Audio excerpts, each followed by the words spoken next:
Dinas Sosial Pemerintah Provinsi Sumatera Selatan menerima bayi berumur 1 tahun yang diserahkan oleh Dinas Sosial Kabupaten 4 Lawang Kamis 14 Januari 2016.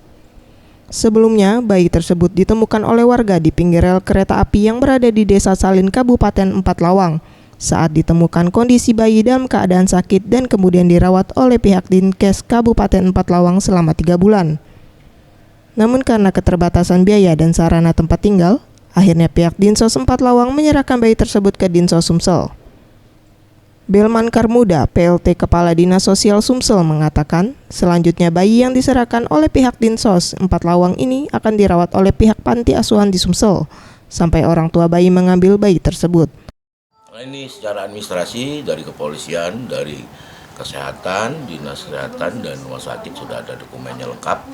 Nah ini kita persoalannya ini tanggung jawab kita sebagai pemerintah, tanggung jawab masyarakat terhadap anak dan perlindungan anak yang harus kita berikan perlindungan IPA untuk penyeleksian anak adopsi anak.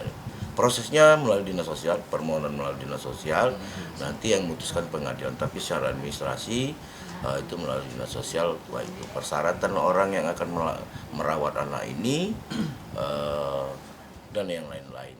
Ia menambahkan, sanksi berat dan ancaman kurungan penjara selama 15 tahun berlaku untuk orang tua bayi berdasarkan Undang-Undang Perlindungan Anak. Farel Dwi Satria, Seftiawan Rizky, Sriwijaya TV.